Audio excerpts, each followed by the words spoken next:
10 जूनला विभागीय आयुक्त विजयलक्ष्मी बिद्री यांनी अंबाझरी धरण बळकटी करण्याच्या कामाची पाहणी केली व उच्च न्यायालयाच्या आदेशानुसार सुरुवातीसाठी सुरू असलेल्या कामाची माहिती घेतली। अंबाझरी धरणाच्या बळकटी करण्यासाठी गठीत उच्चस्तरीय समितीचे अध्यक्ष विभागीय आयुक्त विजयलक्ष्मी बिद्री यांनी धरण बळकटी करण्याच्या सुरू असलेल्या कामाची आज पाहणी केली।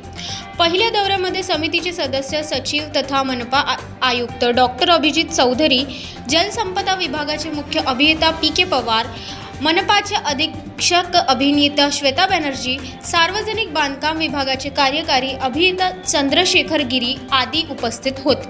उच्च न्यायालयाच्या नागपूर खंडपीठाच्या आदेशांनी अंमलबजावणीसाठी करण्याचा विभागीय आयुक्त विजयलक्ष्मी बिद्री यांच्या अध्यक्षतेखाली उच्चस्तरीय समिती गठीत करण्यात आले।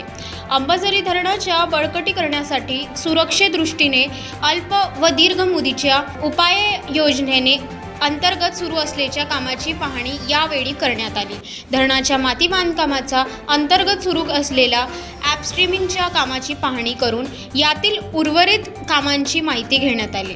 धरणाचा निसर्ग वाहून जाण्याचा मुख्य गेट जवळ 10 मीटर क्षेत्र कापून त्याची 1 मीटरने उंची कमी करण्याचे काम लवकरच हाती घेऊन या महिन्याअखेर पूर्ण करण्यात येणार आहे।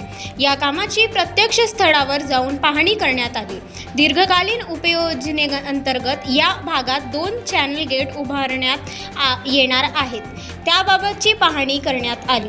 अंबाझरी धरणाच्या सांडव्यावरून वाहणारा विसर्ग व्यवस्थितरित्या वाहून जाण्याची सुरुवात असलेल्या नवीन पूल बांधकामाची पाहणी यावेळी करण्यात आली। येथील दुसऱ्या पुलाच्या बांधकामाबाबतही यांनी माहिती घेतली। पाहणी दरम्यान श्रीमती बिद्री यांनी अधिकाऱ्यांच्या आवश्यक सूचनासही केल्या। Bureau report, Sushma Marjive, Nagpur.